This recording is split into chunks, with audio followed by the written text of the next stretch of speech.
আমলারা তো 16 বছরের ফ্যাসিবাদের দালালি করেছে। তো যে আমলারা 16 বছর দালালি করছে তাকে আবার নতুন দালালির ঠিকাদারি কেন দিলেন? এই আমলাদেরকে তো আগে জমজম কূপের পানি দিয়ে গোসল করায় হালাল করতে হবে।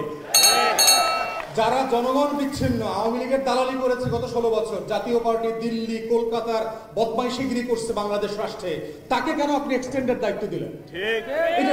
এটা কিসের ভিত্তিতে করলেন? টিএনও, ডিসি, এসপি ওদের তো এক্সিস্টিং কাজে তারা ভালোভাবে করে না, ভালোভাবে করতে পারে না। তাকে আবার একটা নির্বাচিত প্রতিনিধির দায়িত্ব দিয়েছেন, একটা অনির্বাচিত লোককে। তো সমাধানটা তো ভালো সমাধান হইল না। বাংলাদেশে আমি যেহেতু একটা লম্বা সময় দেশের বাইরে ছিলাম, স্থানীয় প্রশাসন কিভাবে চলে, তার কাজ, এই কাজগুলোর ব্যাপারে আমাদের দেশে যথেষ্ট বোঝাপড়ার ঘাটতি আছে সরকারের। সরকার নিজেই জানে না যে স্থানীয় প্রতিনিধিদেরকে দিয়ে সে আসলে কি করাতে চায়। তাকে দিয়ে কি সে কেরানির কাজ করাবে না জনপ্রতিনিধির কাজ করাবে? তাকে দিয়ে কি সে ঠিকাদারি করাবে, গুন্ডামি মাস্তানি করাবে না দলীয় রাজনীতি করাবে? এইটা এখনো এই রাষ্ট্রে পরিষ্কার না।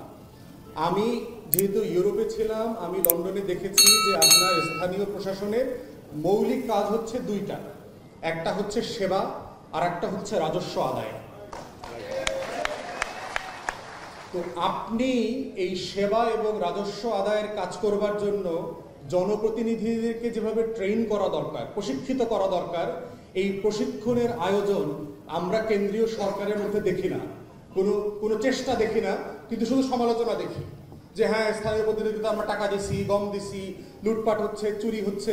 ভাই, দিয়ে তো খালাস হলে চলবে না।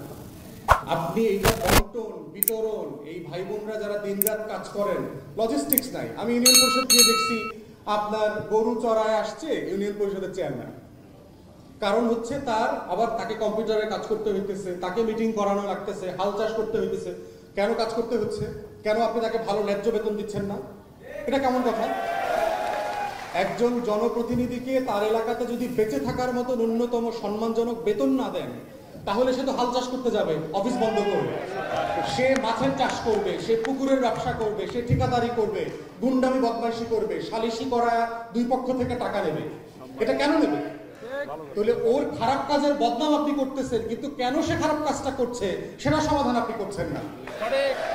এই জন্য আমরা দাবি করছি প্রত্যেক জনপ্রতিনিধিকে তার এলাকার আর্থিক বাস্তবতা বিবেচনায় একটা টেস্টিং করে তাকে ন্যূনতম সম্মানজনক মজুরির বেতনের ব্যবস্থা করতে হবে। এটা আমরা দাবি করছি।